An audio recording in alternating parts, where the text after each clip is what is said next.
Bismillahirrahmanirrahim. Evet kıymetli arkadaşlar, Osmanlıca yazabiliyorum derslerimizin Arapça ile ilgili kısımlarına küçükten bir giriş yapacağız inşallah bugün. Tabii geriden takip ettiğimiz özellikle ekler kısmı bizim için önemli olacak. Bu noktada orayı kaybetmeden burayla olan irtibatları da kurarak ama diğer taraftan farklı kelimeler üzerinde ilerleyerek devam etmiş olacağız.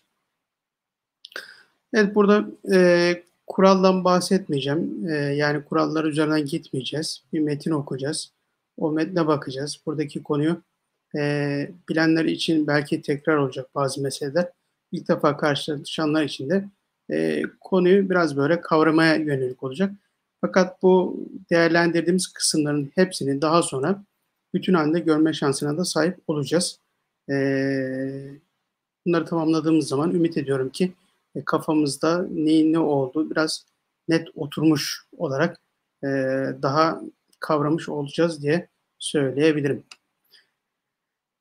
Evet, şimdi ekranda görüyorsunuz. Burada metinler var ve bazı kelimeler kırmızı arkadaşlar. Bu kırmızı kelimelerin hepsi Arapça kökenli kelimeler ve şekil itibariyle birbirine benzeyenler olduğu gibi olmakla beraber daha doğrusu söyleniş itibariyle, ses itibariyle farklılıklar olacak. Zaten bizim de fark etmeye çalıştığımız kısım burası. Yani temelde birbirine benzeyen bir yapı var. Fakat bunlar farklılaşarak devam ediyor. Bunların bir kısmı yani öyle olduğu için kabul edilen semai dediğimiz kısım, bir kısmı da kıyasi dediğimiz şöyle yaparsak böyle olur diye devam edecek kısım. Bugün sadece semai olan kısımda kelimelerin ses olarak farkındalığını ortaya koyacağımız bir ders olacak. Dediğim gibi akabinde bunlar niye böyle, nasıl oluyor, bunları kafamıza nasıl kodlayacağız, bunları nasıl telaffuz edeceğiz veya nasıl bulacağız gibi ve bunun üzerine neler bina edeceğimiz kısımlarını hep beraber görmüş olacağız. Evet. Ben buradan okumuş olacağım. Siz de tabii oradan takip edebilirsiniz veya kendiniz de okuyor olabilirsiniz. Bir de tabii kafanıza takılan bir kısım meseleler olursa burada yorumlar yazarsanız oradan da birlikte konuyu daha net görmüş oluruz. Evet. Acizi, aciz. Bakınız. Buradaki kırmızı olan kelimeler her birisi dediğim gibi Arapça. Ama şuradaki bakın ek arkadaşlar. Yani bunlara lütfen dikkat edelim. Niye dikkat edelim? Şuradaki kök kelimelerle beraber ek almaya devam ettiği yerlerde Türkçe asıllı kelimelerde ek ilişkisi nasılsa Arapça, Farsça ve diğer dillerden geçen kelimelerde de bu ilişki aynı şekilde devam edecek. Dolayısıyla kelimenin kökü ayrı, her zaman söylediğimiz gibi ekler ayrı. Bir de bu arada ne var? Eklerle kökün birleştiği anlar. Burada da bazı meseleleri daha önce de konuşmuştuk. Yine zaman zaman gündeme getirmiş olacağız. Aczi ve fakrı, acz, fakr, kudrete, rapt et. Bakın burada acz ve fakrı aynı şekilde söyledik. Ama şurada kudret dedik. Daha farklı bir ses. Ve burada yine rapt derken de acz ve fakrla aynı şekilde söylemiş olduk. Dolayısıyla şuradaki 3 tane Arapça kelimenin ses karşılıkları yani ortaya koyuş şekli, ağzımızın aldığı tavır aynı. Aiz, fakr, rapt. Yani şöyle de diyebiliriz buna. Bunların harekeleri, okunuş tarzı aynı. Farklı kelimeler olmakla beraber. Bu da bunların aralarında bir benzerliğin varlığını ortaya koyuyor. Buradaki kudret kelimesi Arapça olmakla beraber yine bunlardan farklı olarak söylemiş olduk. Dediğim gibi burada detaya girmeyeceğiz. İlerleyen yerde yani bir sonraki derslerde bunları daha detaylı görmüş olacağız. Yine fakrı derken bakın ek burada nedir? Arkaya gelmiş olduk. Kudret arkasına kudrete derken H'yi koymuş olduk. Rapt et. Burada da zaten arkasına normal etmek fiilini koymuş olduk. Arkadaşlar burada bizim Arapça, Farsça kelimelerle ilgilendiğimiz bu alanda tabii ki şöyle.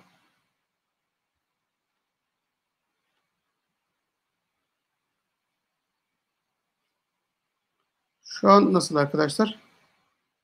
Ekran. Evet. Özür şöyle yapalım. Şimdi burada biz mastarları, isimleri ve sıfatları Arapçadan almış olacağız. Yani Osmanlıcanın içerisinde, Osmanlı Türkçesinin içerisinde Arapça kelimelerin ağırlıklı olarak sıfat, isim ve mastarları bulunacak. Bakın şurada rapt et derken bu mastarların çoğu etmek, eylemek gibi yardımcı fiillerle kullanılacak. Dolayısıyla burada rapt etmek, rapt et diye kullandığımız gibi başka yerlerde de yine mesela şurada elem çekmek gibi elem çekme tarzında yine birlikte kullanıldığını görmüş olacağız. Evet. Yazı ekranda zannederim biraz daha. Evet. Düzelmiş oldu. Şimdi devam ediyoruz arkadaşlar. Hemen altta bakın nimetin zevalinden şöyle biraz daha büyütmüş olayım. Nasıl gözüküyor burada? Evet. Nimetin zevalinden elem çekme. Bakın yine burada Ajz, fakr, rapt bunlar birbirine benziyordu. Kudret dedik burada. Burada da nimet dedik. Yani harf sayısı itibariyle bakıldığında aynı. Sondaki T itibariyle aynı. Ama burada kudret derken burada nimet şeklinde söylemiş olduk. Bunları yine tekrar ediyorum. Devam eden derslerde bu farklılıkları biraz daha net göreceğiz. Nimet. Ama devam ettiğinde bakın tamlama n'sini nazal nunla ne yapmış? Getirmiş olduk. Nimet, nimetin. Buradaki Arapça kelimeyi yazdık. Tamam. Hemen arkasından bakınız ek ne yaptı? Direkt buraya yerleşmiş oldu. Burada dikkat edeceğimiz hususlardan bir tanesi arkadaşlar. Arapça kelimeleri yazdık. Tamam. Arapça kelimeleri yazdıktan sonra arkasına gelen eklerde bu kökün yani nimetse, zevalse, fakrse, kudretse bu kelimelerin orijinalliğini bozmuyoruz. Asli harfleri ne ise, aslı neyse bunu ne yapacağız? Muhafaza etmiş olacağız. Ama arkasından devam eden ekler, Türkçe ekler gelmiş olacak. Ve burada belki en çok dikkatimi çekecek şeylerden bir tanesi de şu. Burada biz Arapça öğrenmiyoruz. Arapçadan Osmanlı Türkçesine, Türkçe'ye geçen Arapça asıllı ağırlıklı olarak isim, sıfat ve mastar kelimeleri ve bunların yapısını öğrenmiş oluyoruz. Fakat cümle nedir? Türkçedir. Evet. Yani şuradaki kelimelerin bakın birinci satırda 1, 2, 3, 4 tane Arapça kelime olmasına rağmen cümle nedir? Türkçedir. Cümlenin kuruluşu Türkçedir. Ekler Türkçedir. Dolayısıyla yani buradaki aslında cümle Türkçe bir cümle. Elbette farklı diller yani diller farklı dillerden de kendilerine kelimeler aldığı gibi Osmanlı Türkçesinde de böyle zengin bir kelime irtibatı var. Bunu korumuş olur. Evet. Devam ediyoruz. Nimetin zevalinden. Bakınız zeval kelimesi yine Arapça bir kelime. Söyleyişi itibariyle diğerlerinden yine farklı bir kelime gelmiş oldu. Fakat ek almaya devam ettiğinde bakın ayrılma eki burada dandan kullanıldı. Burada da bir tane kaynaştırma n'si gelmiş oldu. Dolayısıyla zevalinden elem çekme. Yine burada farklı bir söyleyiş daha var. Bakın az, fark, kudret, rapt, nimet, zeval dedik. Burada da elem kelimesi var. Arkasından da yine yardımcı bir fiil, Türkçe bir kelime gelmiş oldu ve elem çekme diye kullanıldı. Evet. Yine tabii burada dikkatimizi şuna da çekmiş olalım. Buradaki söyleyişler, yani buradaki kelimelerin bakın Türkçe kelimelerde hemen hepsinde ne yapacağız demiştik? İşte O ü seslerinde vav'u kullanıyoruz. İ seslerinde y'yi kullanıyoruz. İşte seslerinde h'yi a sesinde elif'i kullanıyoruz gibi. Fakat burada söyleyişler cihetiyle bakın farklar var. Bu farklar bazı kelimeler birbirleriyle birleşiyor. Bazı kelimeler diğerleriyle ayrışıyor. Mesela burada zeval dediğimizde sadece zeval değil, buna benzeyen başka kelimeler de var. Şu an burada bu var ama biz bunların nasıl bir altyapıyla buraya geldiğini görmeye başladığımızda farklı örnekleri, farklı kelimeleri de görmüş olacağız. Çünkü o benzeyen ve farklı yönleri ve ortaya çıkan şekli bildiğimizde bundan sonra diğerlerini de onun üzerine bina etme şansına sahip olacağız. Dolayısıyla burada mesela nimet derken bir y yok. Zaten şuradaki ayını okuyarak bakın nimet diye ifade ediyoruz. Onlar birbirini ne yapıyorlar? Bu şekilde tanımlıyorlar, tamamlıyorlar. Aciz fakr derken yine bakın buralarda aciz derken bir elife ihtiyaç duymuyoruz. Rapt derken duymuyoruz. Elem derken herhangi başka bir şeye ihtiyaç duymuyoruz gibi. Zevalde vav'dan sonra a var belki. Elif var daha doğrusu a demeyelim. Elif var ama yine o kendi yapısı içerisinde geldiğinden dolayı böyle. Yoksa a sesini vermek için elif oraya konulmuş değil. Dolayısıyla Arapça kelimelerin bu geliş şekilleri yine kendi mantıkları içerisinde. Buradaki önemli konu şu arkadaşlar. Buradaki kelimelerin hemen hepsini biliyorsunuz. Ve kullanıyorsunuz da belki. Ha şu olabilir. Kullanabiliriz ama ne manaya geldiğini çok da kestiremeyebiliriz. Yani mesela şu kelime zeval kelimesi nedir dediğimizde bir an aklımıza gelmeyebilir. Fakat biz cümle içinde kullanışını duya duya onu yerli yerinde kullanabiliriz. Dolayısıyla buradaki çalışmaların neticesinde şöyle bir konu da gündeme gelmiş olacak. Kelimelerin çok işte kulağımıza çok da gelen belki dilimizde olan bu kelimeleri manaları da biraz zihnimizde oluşmuş olacak. Dolayısıyla bundan sonra kullanırken ve yazarken çok daha yerli yerinde kullanma şansına, imkanına sahip olabiliriz. Böyle bir katkısı da olacaktır inşallah. Evet. Devam ediyoruz. Her cemal ve kemal sahibi kendi cemal ve kemalini göstermek ister. Evet cümlemiz bu. Yine burada bakın her derken problemimiz yok. Yani Türkçe kelime olduğundan dolayı neyi söyleyebiliriz? İşte burada başlardaki ilk hecelerdeki e sesi gelmez arkasına r'ye ekledik. Dolayısıyla bu şekilde yazılmış oldu. Cemal ve Kemal bakın birbirine bunlar benziyorlar. İkisi de aynı tarzda yazılmış ama farklı kelimeler. Dolayısıyla diğerlerinden de yine bakın yapı itibariyle biraz değişti. Yani söz ifade itibariyle de değişmiş oldu. Sahibi bu da bir Arapça kelime fakat bunun şu anki anlatmış olduğumuz konuyla direkt alakası yok. Bir sonraki süreç içerisinde karşımıza çıkacak. Ama burada da bakın hemen sahip dedik. Arkasından y'yi getirmiş olduk. Dolayısıyla ekler yine bakın kemalini derken yine aynı şekilde burada gelmiş oldu. Yani kök ve ek, kök ve ek, kök kelimeler ve ekler ve onların birleşimi. Bu hep zihnimizin bir köşesinde arkadaşlar duracak ve sürekli aktif olacak. Elimiz kaleme gittiğinde biz sağdan sola yazmaya başladığımızda bu sürekli orada yanıp sönecek. Ek kök bunlar bir süre sonra zaten oturmuş olacak. Yani siz istemesiniz de o zihninizde zaten bilgisayar gibi çalıştığı için zihnimizde ne yapacaktır? Biz yazarken diğer taraftan sürekli o yani yanıp sönecek, şu gelecek, bu gelecek falan diye bize bunu ikaz edecektir.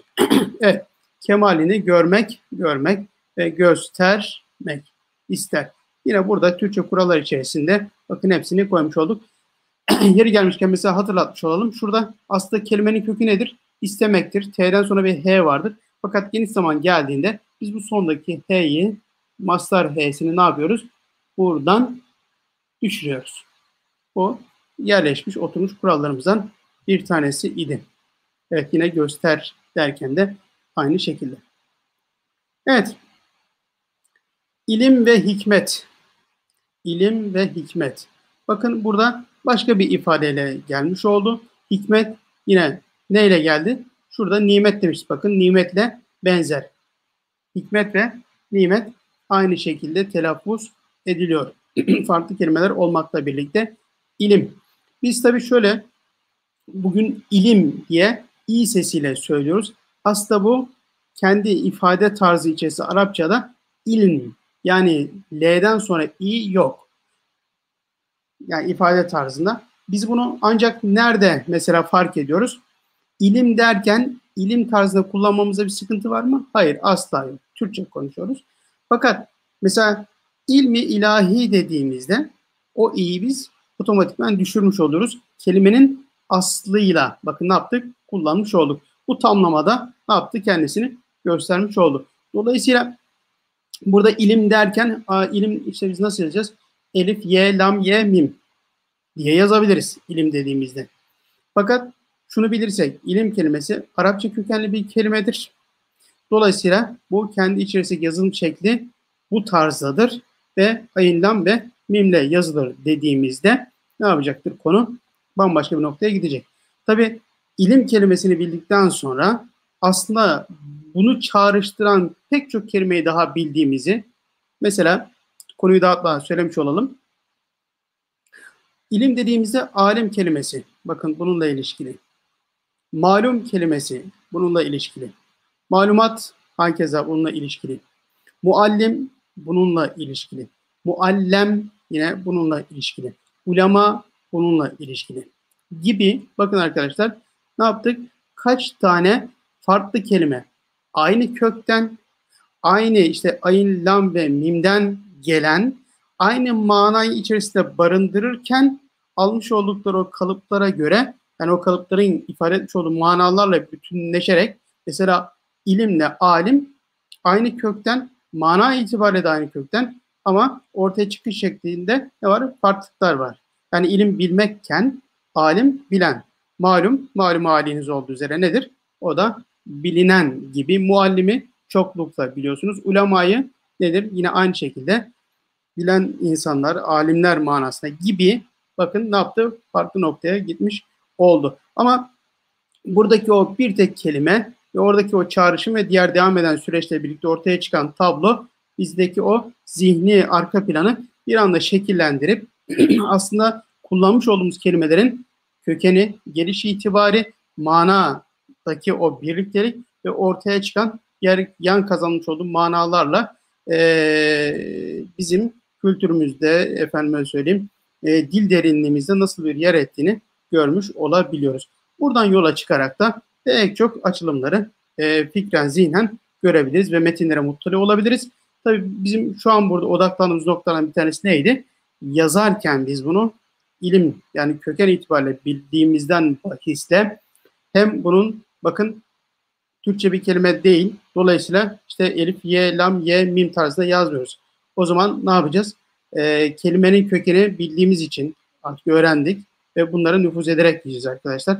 Her bir meseleyi kıyasi anlamda bu bundan dolayı, bu bundan dolayı böyledir demek şansımız yok. Nasıl ki hayatın içerisinde pek çok şey öğreniyorsak, görerek, duyarak, işte okuyarak, muhatap olarak bunlar da bu şekilde gelecek.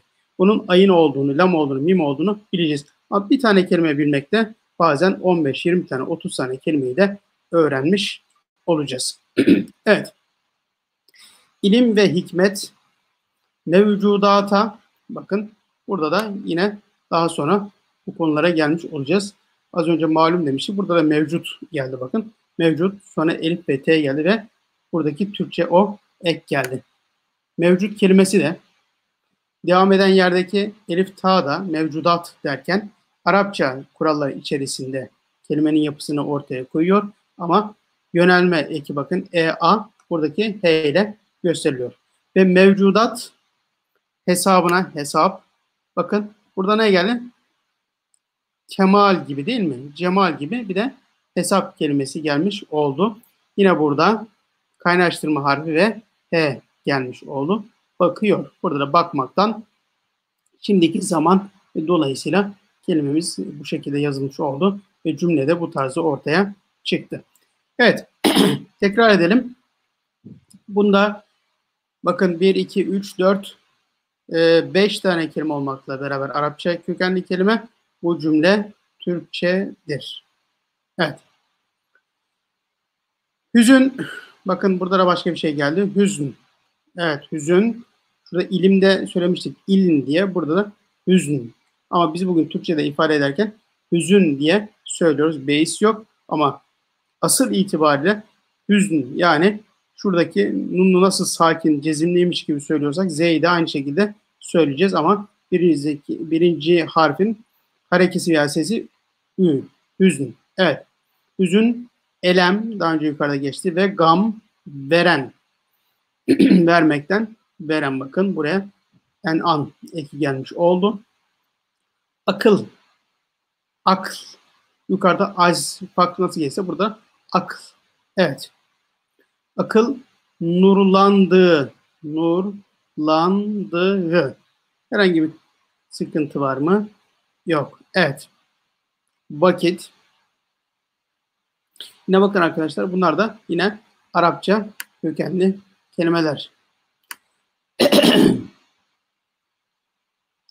İnsan, değil mi? İnsanın da bakın köken itibariyle yine aynı şekilde bütün mahlukat üstüne çıkar. Evet. Hüzün, elem ve gam veren akıl. Hüzün, elem, gam veren akıl. Nurlandığı vakit insan bütün mahlukat üstüne çıkar. Evet, burada bizi yukarıdakilerle ilişkisi cihetiyle ilgilendiren 3 kelimemiz var. Akl, elem ve hüzün. Hüzün. Evet. Bunlar da bakın ses itibariyle, söyleme itibariyle diğerlerinden ayrılmış oldu, hüzün özellikle. Mutlu olmanın bir yön, mutlu olmanın bir yönü. Bakın zahmetlerde rahmeti. Burada da bakın ne yaptık? Daha farklı bir şey. Nimet gelmişti yukarıda. Burada da zahmet. Daha farklı bir ifadeyle, sesle, söylemeyle gelmiş oldu zahmet ve rahmet. Rahmetle zahmet nedir? Bakın arada sadece bir nokta farkı var. Onun için zahmette rahmet var da denilmiş. O zahmete katlanırsan şuradaki nokta gider, rahmete kaybolur da denilmiş. Evet, bu da işin farklı bir yönü. Onları ayrıca yine konuşuruz ilerleyen zamanlarda. Evet, zahmetlerde rahmeti ve elemlerde, yukarıda elem yine geçmişti, elemlerde baki lezzetleri, lezzet. Bakın buradaki ifade zahmet, rahmetle aynı aslında. Şurada biliyorsunuz şedde olduğundan dolayı 2 tane z var demektir. Lezzet. Dolayısıyla rahmet, zahmet, lezzet. Sadece harf itibariyle şedde olduğundan dolayı diğer z yok. Şedde bunun üzerinde olacaktır. Olmasa da biz bunu yine bir şekilde okuyoruz. Ama ne? İfade itibariyle bunlarla aynı. Dolayısıyla aynı yazılış tarzına sahipler. His edip, evet, hissetmek. Bakın Arapça kelimelerin yanlarında mastar oldukları halleriyle hep neyi kullanıyoruz? Yardımcı fiilleri Türkçe kelimelerden kullanıyoruz. Dolayısıyla his edip aramaktadır. Evet. Burada da bakın ne var? 2 tane farklı söyleme tarzıyla kelimeyi öğrenmiş olduk. Bir tanesi zahmet, bir tanesi de rahmet kelimesi. Tabi bir de bunlara benzer ama şeddeli olmasından bahisle bir parça bunlardan ayrılan lezzet kelimesi. Evet. Var mı buraya kadar arkadaşlar? Evet. Çok iyi. Kuruluş Osman varmış. Olabilir. O da önemli. Biz Osman kurulladı epey oldu. Biz de Osmanlıca'nın kuruluşuyla burada devam edelim. Siz isterseniz onu canlı, ister bunu canlı izleyebilirsiniz. Ama nihayetinde YouTube'da bunlar baki kalıyorlar. İsteyen tekrar oraya dönüp bakabilir arkadaşlar. Devam edelim. Ömrün bütün ikbalini vuslatta duyanlar. Evet. Bunlar artık şiirlerden alınan bazı cümleler. Ömür kelimesi de arkadaşlar yine Arapça bir kelime. Evet. Ömrün bütün, bakın bütün derken burada hatırlayacağımız bir konu var. Nedir o? Bütün kelimesi B'den sonra vav'la da yazılabilirdi ama terk de edilebiliyordu. Büyükte olduğu gibi bütün de bu şekilde yazılabiliyor idi. Bunu hatırlatmış olalım. Evet. İkbal kelimesi de bakınız nedir? Yine Arapça bir kelimedir ama o konuya daha sonra geleceğiz. Affedersiniz. Burada bakın vuslat diye bir kelime gelmiş oldu. Yukarıda böyle bir kelimemiz geçmiş miydi arkadaşlar? Şöyle bakıyorum hızlıca. Yok, geçmemişti. Bakın burada biraz daha diğerlerinden farklı bir ifadeyle bir kelimemiz geldi. Vuslat. Evet. Nimet gelmişti, hikmet gelmişti. Burada da vuslat geldi. Duyanlar. Evet, burada da bakın kelimeden sonra bulunma ekimiz D, da hemen arkasına gelmiş oldu. Kelimemize herhangi bir orijinalinde bozulma veya değişiklik söz konusu değil. Devam ediyoruz. Nizam. Bakın daha farklı bir sözle, söylemle bir kelime daha geldi. Nizam.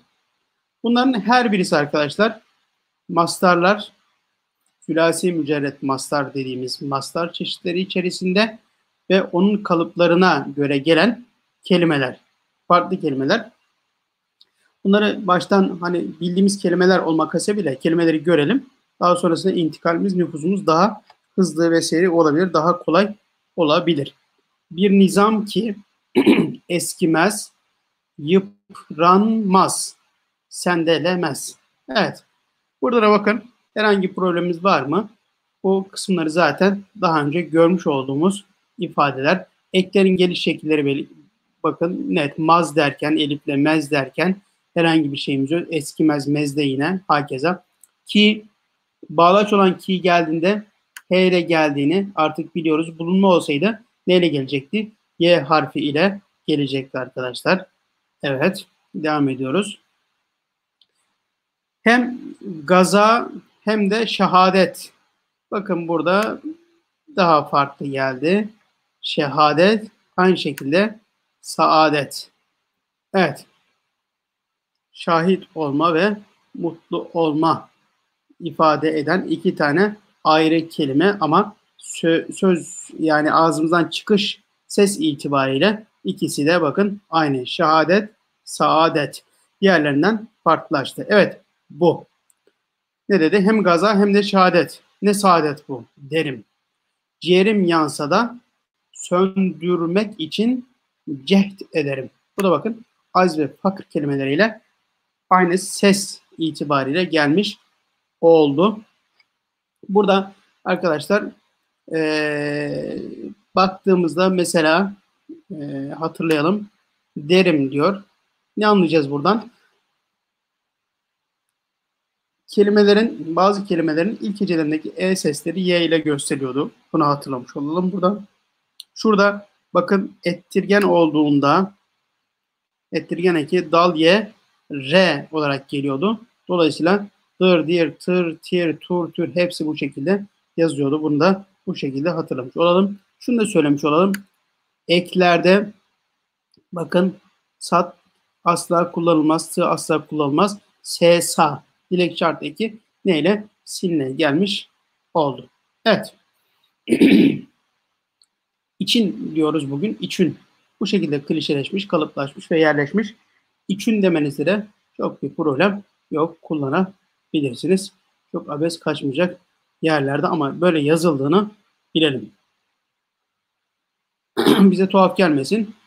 Bugün Türkçe telaffuz itibariyle because değil mi? Bir kaos diyoruz. Bir kaos ama yazılış şekli farklı olabiliyor. İngilizce için böyle, Fransızca, Almanca için de çok farklı kelimeler var mı? Elbette ki var. İşte bu da Türkçe arkadaşlar. İçin denir. İçin diye bugün telaffuz edebilirsiniz. Devam edelim. Hak nur zatından bize hidayet, başka bir bakın sesle geldi. Eyleyüp bildirmiş aktan karadan. Evet. Yine hak kelimesi de, nur kelimesi de, zat kelimesi de bakın Arapça kelimeler arkadaşlar.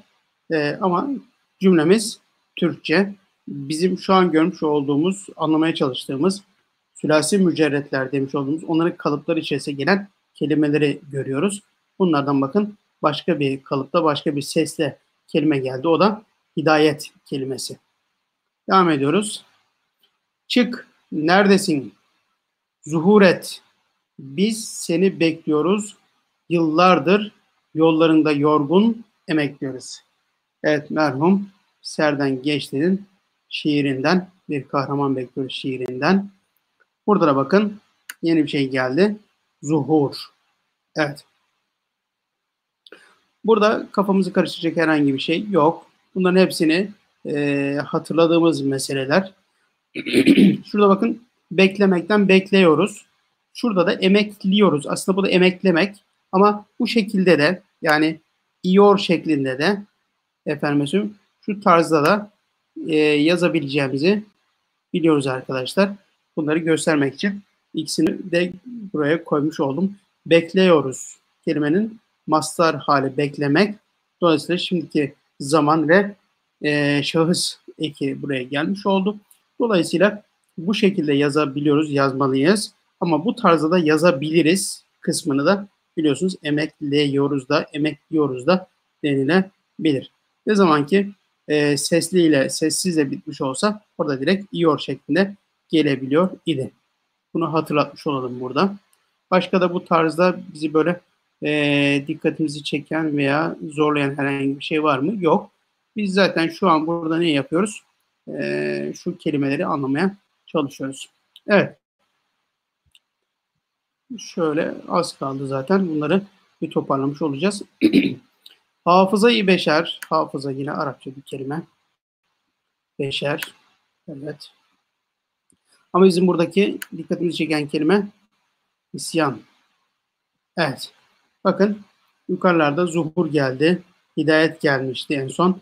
Ve şimdi de nisyan kelimesi ile malüldür. Yine bu da bakın Arapça bir kelime. Malül kelimesini malülen emeklilikten duymuşuzdur. İşte insanın hafızası da bakın nisyan dediğimiz unutmakla malül imiş.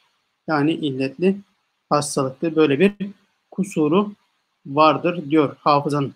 Evet. Burada da bakın ses itibariyle daha farklı bir şey geldi. Şimdi burada diğer şuradaki mesela hafıza, beşer, malul bunların da geliş şekillerini, arka planlarını görmüş olsak ve bu tarzda gelişiyle ne ifade ediyor olduğunu. Şimdi mesela bakın burada hafız demiş, hafıza demiş. Aslında hıfz diye bir kelime var. Koruma. Hıfz.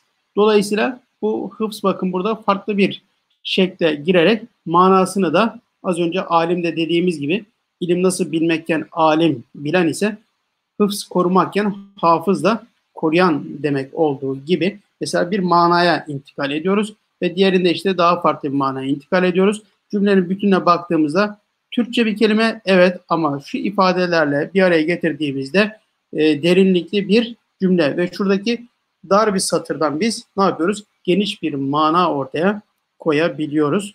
Bunları da zaman içerisinde daha net görmüş olacağız. Evet.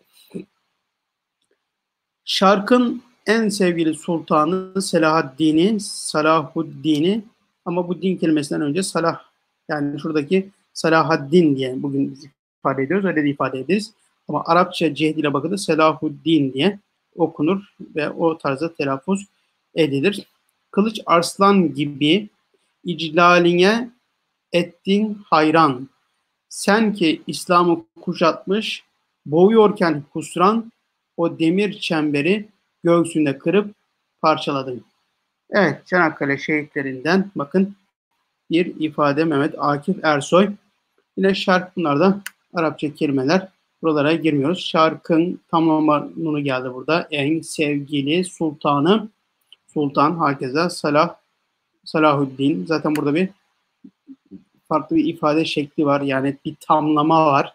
Bizim şuradaki şarkın en sevgili sultanı tamlamasından daha farklı bir tamlama şekli Arapçaya mahsus. Onlar da ileride gelecek. Kılıç Arslan gibi iclaliye, yine burada bakın Arapça bir kelime var. İttin hayran. Evet, bizim diğer kelimelerle ilişkili olarak burada bir kelime geldi. Bakın ses itibariyle değişikliğim hayran. Yine burada da husran diye daha farklı bir ifadeyle bir kelime de gelmiş oldu. Dolayısıyla bakın yeni bir tarz hayran ve husran iki kelime karşımıza çıktı. Ve son diyelim ki kelimemizde ve cümlemize gelmiş olduk.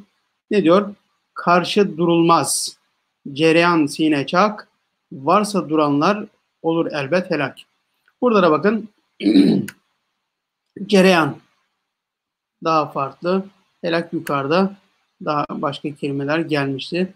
Bu ifadeyle, bu sesle beraber ama burada diğerlerinden farklı olarak cereyan kelimesi gelmiş oldu. Evet arkadaşlar, şimdi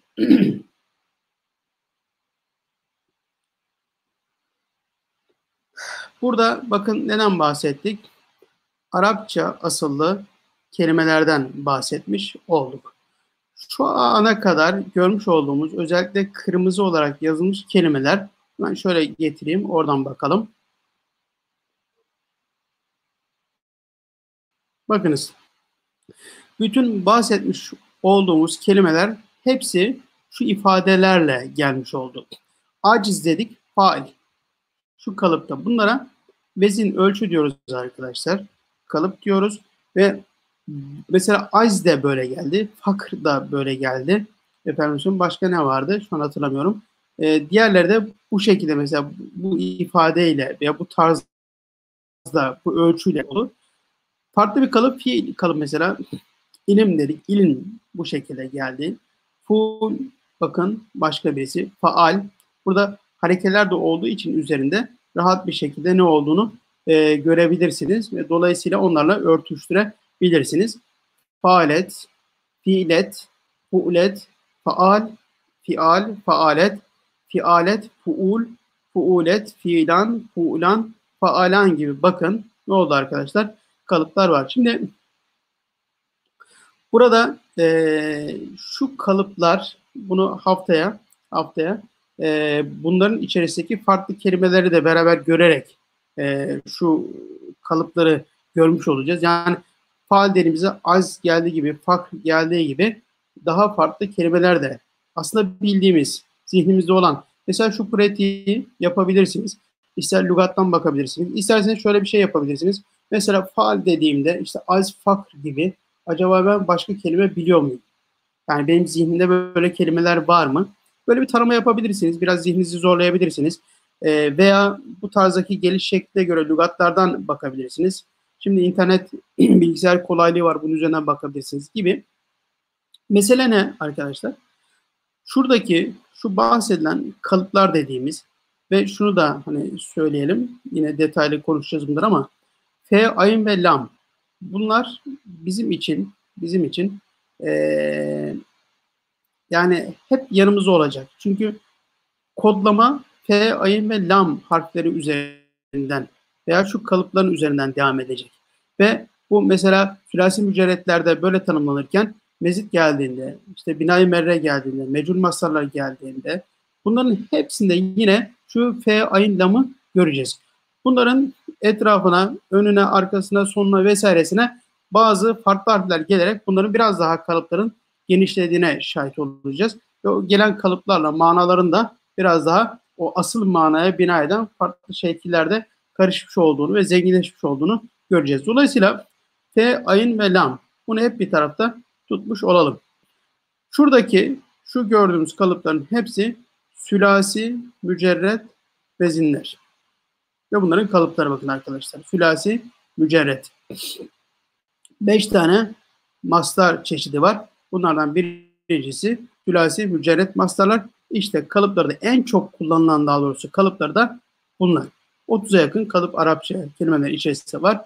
Bir kısmı Türkçe unsurlar yani Türkçe içerisinde Osmanlı Türkçe içerisinde kullanılmamış. Fakat bunlar ağırlıklı olaraktan kelimelerle birleştirdiğimizde, bütünleştirdiğimizde görüyoruz ki kullandığımız kelimelerin kalıpları. Dolayısıyla bunları biz bir kere bakın faal dediğimizde böyle bir şey var. Bakın hemen şurada şahs kelimesi geldi. Bunun gibi daha pek çok kelimeler var ki isterseniz bir taraftan siz de onları yazabilirsiniz buraya.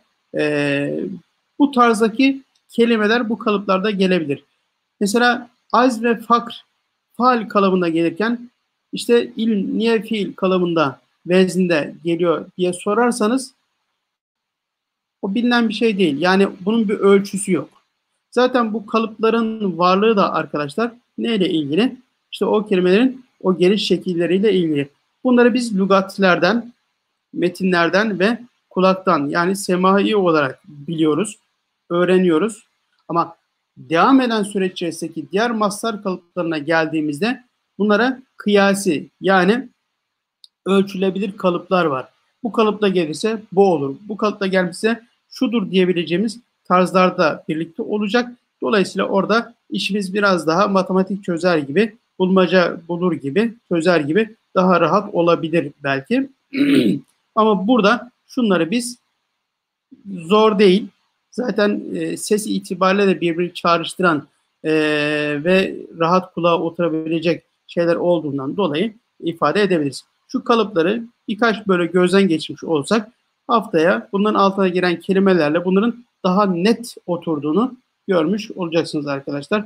Dolayısıyla bu yukarıdaki kelimelerle beraber şu kalıplara bir parça bakmış olup haftaya geldiğimizde değerlendirirsek zannediyorum sülasi mücerretlerle alakalı kafamızda çok ciddi bir netlik oluşacaktır. Ondan sonra bunun üzerine de diğerlerine bina etmek çok daha kolay olacaktır. Bu arada ister Osmanlıca bir metin okuyorsanız günlük veya işte hafta içerisinde veya herhangi bir kitap okuyorsanız bunların içerisinde mutlaka bu tarzda kelimeler olacaktır. Bir derece onu seçmeye çalışırsanız bu da zihnen sizi hazırlayacak, bir taraftan da zihninizi çalıştıracak. Çünkü artık sizin gündeminizde şunlar var. Dolayısıyla herhangi bir kitabı okurken bunu bir şekilde ne yapabilirsiniz? Zihninize o kalıpla örtüşüp örtüşmediğini ölçebilirsiniz. Bir süre sonra zaten kendisi buraya biraz daha oturup size ona farkında olmadan o bilgiyi getirecektir. Kütüphaneden, zihin kütüphanesinden. Siz de evet bunları örtüştürmeye başlamış olacaksınız. Bu bir pratik olsun. Kolay bir şey çünkü her halükarda hafta içerisinde mutlaka bir şeyler, metinler okuyoruzdur. O okuma üzerine bunları bütünleştirmek, birleştirmeye çalışmak o bir haftalık ciddi bir çalışmayı yapmayı da beraberinde getirmiş olur deyip bugünlük burada kesmiş olalım. Evet arkadaşlar hepinize hayırlı akşamlar diliyorum. Haftaya tekrar buluşuncaya kadar sağlık ve afiyetle kalın inşallah. Allah'a emanet olunuz. Hayırlı geceler olsun.